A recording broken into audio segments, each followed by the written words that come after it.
This is the latest in smart lock technology. It's the Tapo DL110. Here is the review that's also going to include the installation, which was so easy for me.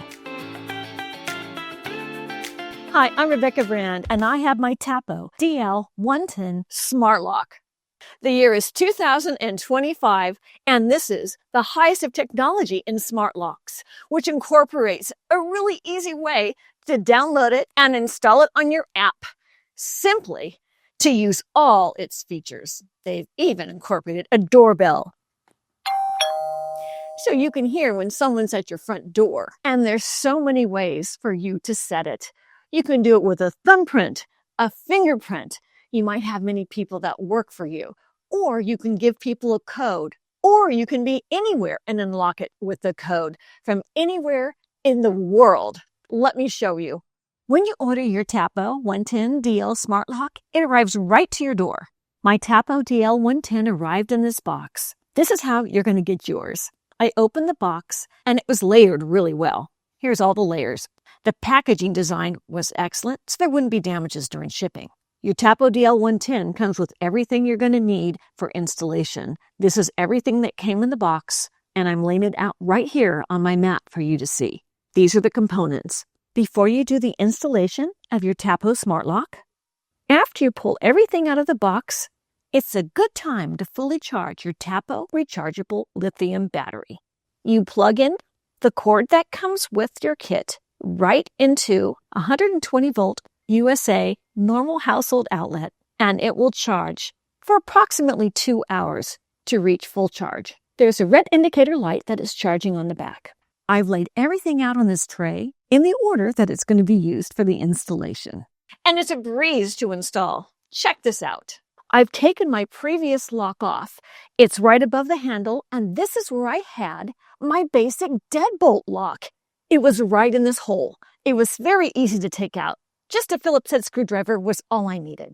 And I hope you follow my recipe of how I laid everything out.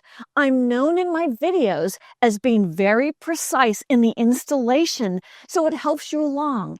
They are not hard to install, but follow my easy method as I'm following exactly as it goes in the instruction manual. But with the visuals, it'll make it really easy for you to install them at home. I've used a tray to lay them out. I've laid everything out here. The only thing I added was my own Phillips head screwdriver. De nada. Let me go over the parts of the assembly that you'll need. This is the locking mechanism known as the bolt. Next is the exterior assembly. In the center is the mounting plate, and on the upper right is the interior assembly. On the lower left is the battery, and next to it is the battery cover, and the metal piece on the bottom is the strike plate with the 2 screws that you'll need to attach it to your door. And all of this can be done just with a Phillips head screwdriver.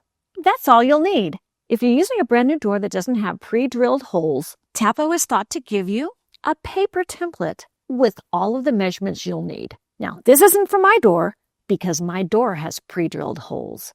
Many doors have different widths, so they made sure to make an easy template so you can follow that along for your specific thickness of door. And here I am placing it over my door.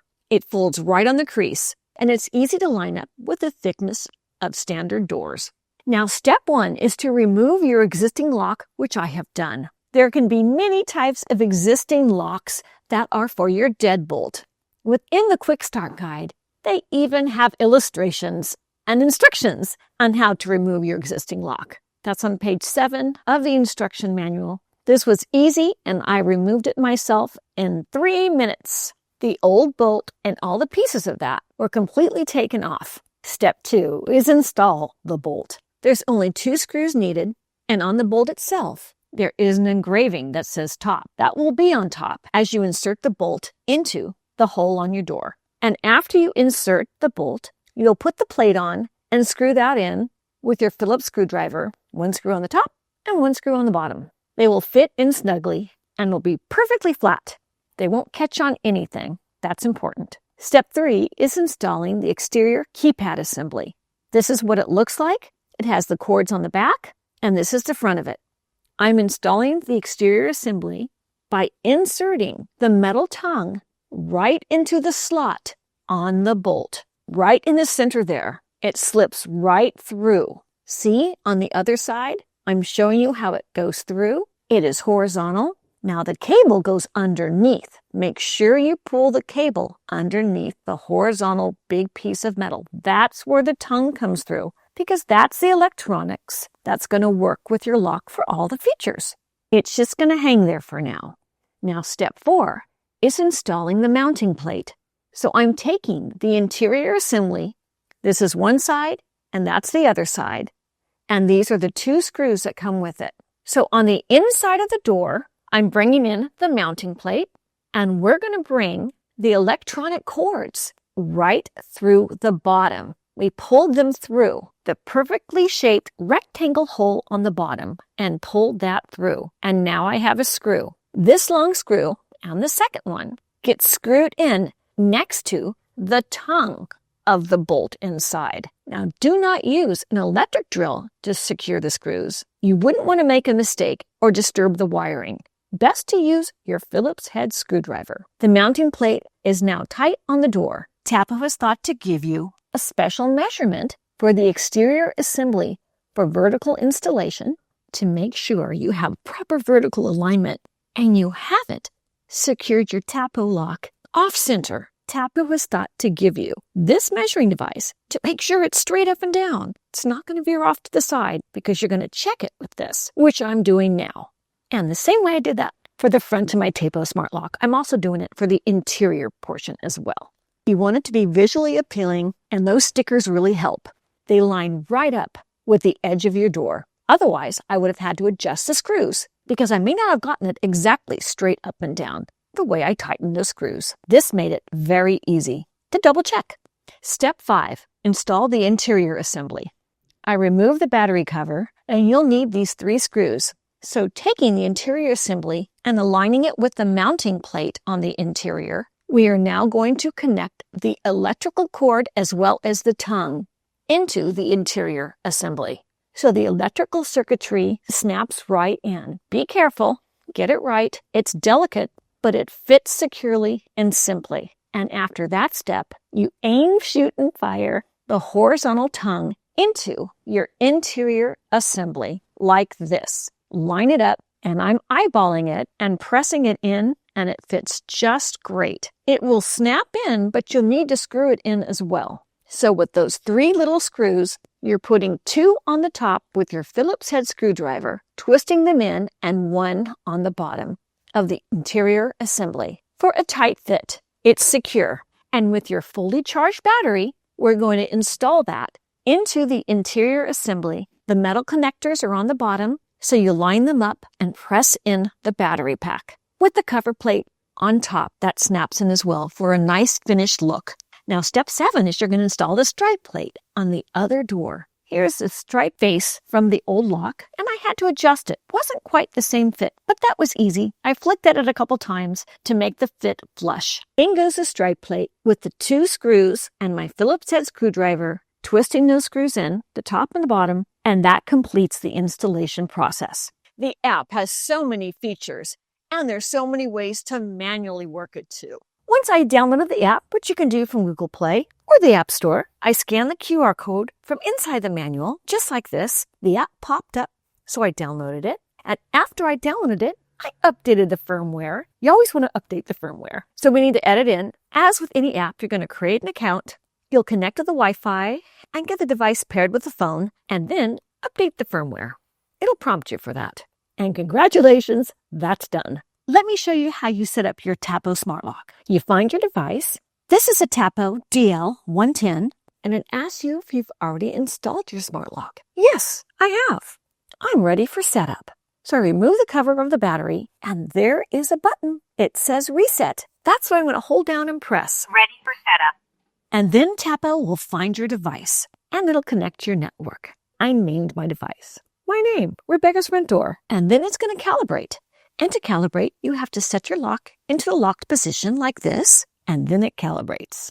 We can see the lock automatically going from lock to unlock. And the first thing you do is to create an admin password. And so I did.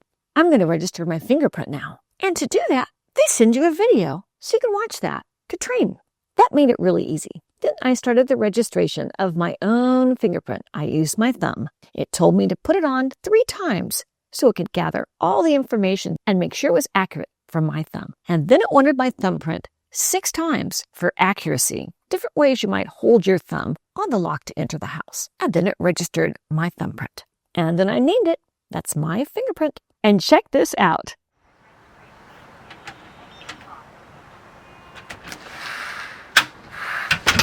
Immediately, my lock was working with my thumbprint. I could have used a fingerprint, but I used my thumb. I can register another fingerprint, and then it allows you to register more fingerprints. Let's say you burned your thumb. So I did my index finger for the next one. Same process, 6 times, holding it differently on that little circle, and it registered my index fingerprint next. So it starts up right away with your locking options. Option number 1 is you lock by pressing the locking button. And option number 2 is you lock by pressing the fingerprint scanner. And here's a feature I'd never seen before, is the auto lock timer feature. I set mine for 15 seconds after I unlock the door, because many times I'd forget to lock a door after I came in. So now I have the peace of mind that my door will auto lock. There's many different options of how long you can leave it unlocked. Let's say you have kids, they're still in the car. You might give it 15 minutes for them to get their stuff and come in the house. In any case, that is a special feature. Haven't seen that before. Great to use. And after you start up and start using the app, let me just show you what the startup page looks like. On your phone, it says Rebecca's front door. It'll be your front door, and it'll say locked, which is the status of your lock. And from there, you can go into many different features of the app. So for the administrator, which is me, you give yourself a special admin passcode that only you know. I assigned a code especially for my pet sitter.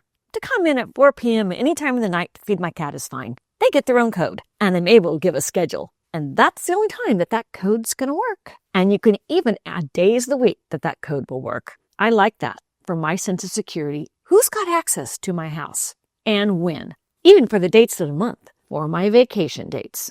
That's when my kitty cat needs to be fed once a day. And then you can name it. Christy's going to come those days. And on the home page where it says lock, you have an access for a one-time code. I had a dear girlfriend that wanted to come and bring me all these bird books, but I wasn't going to be home, so I gave her a one-time passcode. Rebecca, it's Victoria. Bird book delivery.